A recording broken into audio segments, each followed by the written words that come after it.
বাংলাদেশ যদি আজকে 3-1 ব্যবধানে ম্যাচটা হারতো এতটা পেইন লাগতো না যা কিনা এখন লাগতেছে। কি দরকার ছিল ভাই লাস্ট মিনিটে 3-3 সমতায় ফেরানোর, আবার 20 সেকেন্ড পরে আবার গোল খাওয়ার? লাইক হংকং আপনাকে বারবার সুযোগ দিছে, আপনি সেই সুযোগটা কাজে লাগাতে পারেন নাই। বাংলাদেশ ম্যাচের 13 মিনিটে লিড নেয়, হামজা চৌধুরী একটা দুর্দান্ত গোল করে। সেখান থেকে ফার্স্ট হাফের ঠিক 30 সেকেন্ড আগে বাংলাদেশ গোল কনসিড করে এবং 1-1 সমতায় ফার্স্ট হাফ শেষ করে। দ্বিতীয় হাফের শুরুতে বাংলাদেশকে একদমই ছন্ন ছাড়া মনে হচ্ছিল, তবে যখন মাঠে 3টা পরিবর্তন করা হলো, সমিত শরম, ফাহমিদুল এবং জামাল ভুঁইয়া, তারপর বাংলাদেশ একটু অ্যাটাকিং খেলতে শুরু করে এবং দ্বিতীয় হাফে হংকং যখন 3-1 আগায় যায়, তারপর বাংলাদেশ আবার কামব্যাক করে এবং জায়ান লেফট ব্যাকে দুর্দান্ত খেলে। আমার কথা হচ্ছে, জায়ানের মতো স্পিডি একটা প্লেয়ারকে রাইখা সাদের মতো প্লেয়াররা কিভাবে স্কোয়াডে জায়গা পায়। যারা মূলত জায়ানের খেলা দেখছেন তারাই বুঝতে পারবেন এই কথা কেন বলতেছি। লাইক দ্বিতীয় হাফে তাকে যখন নামানো হয়েছে, মাঠের একদম চিত্রটাই পাল্টে দিয়েছেন তিনি।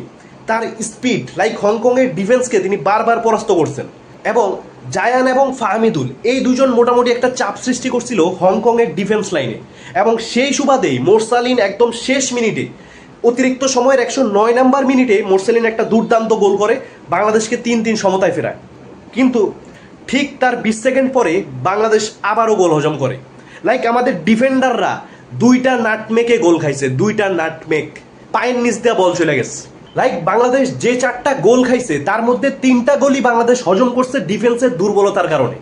ডিফেন্সের প্লেয়াররা বলটাকে ঠিক মতো ক্লিয়ারই করতে পারতেছিল না। লাইক বলটা যখন ডিফেন্সের বক্সে আসে, একটা জগা খিচুড়ির মতো অবস্থা, কিভাবে ক্লিয়ার করবে, কোন দিকে মারতেছে তার কোনো ঠিক নাই। প্রথম গোলটা যদি খেয়াল করেন, বাংলাদেশের ডিফেন্ডাররা বলটা বানায় দিচ্ছে হংকং এর প্লেয়ারদেরকে এবং লাস্টের গোলটাও ঠিক সেম ভাবে ডিফেন্সের ভুলের কারণে বাংলাদেশ গোলটা হজম করছে।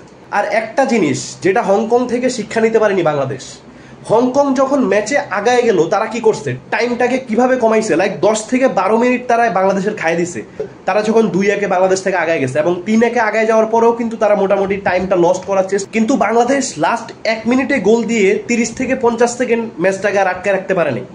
ডিফেন্সে যেই বলটা ঢুকছে সেখান থেকে গোলটা হয়ে গেছে এবং এটা হচ্ছে বাংলাদেশের এক পুরনো রোগ, যা কিনা বাংলাদেশ প্রায় প্রত্যেকটা ম্যাচে করে। ঠিক ম্যাচের 5 থেকে 10 মিনিট যখন বাকি থাকে, 1-0 আগায় থাকলে তখন তারা 2 থেকে 3টা গোল খায় ফেলায়। বাংলাদেশের বিগত ম্যাচগুলো যদি আপনি দেখেন, সেই 1-0 80 মিনিট পর্যন্ত আগায় থাকবে বা 2-1 80 মিনিট পর্যন্ত আগায় থাকবে, 80 মিনিটের পরে যা বাংলাদেশ এক্সট্রা গোল খায় ফেলায়। এবং আজকেও ঠিক একই জিনিস দেখলাম। লাইক এই ধরনের হারগুলো ভাই মানা যায় না। বাংলাদেশ যদি আজকের ম্যাচটা 3-1 হাইরা যেত, এত কষ্ট লাগতো না যা কিনা এখন লাগতেছে। তবে একটা জিনিস, খেলাটা এনজয় করছি, শেষ মিনিট পর্যন্ত বাংলাদেশ ফাইট দিতে পারছে অ্যান্ড আমাদের সুপারস্টার যারা আছে, সমিত সোম, হামজা চৌধুরী, ফাহমিদুল, তাদের কাছ থেকে আমরা অনেক ভালো পারফর্ম দেখছি এবং ম্যাচটাকে আজকে তারা অনেক ইন্টারেস্টিং করে তুলছে। অ্যান্ড তাদের পাশাপাশি লেফট ব্যাকে জায়ান দ্বিতীয় হাফে যা দেখাইছে, পুরোই আগুন ভাই।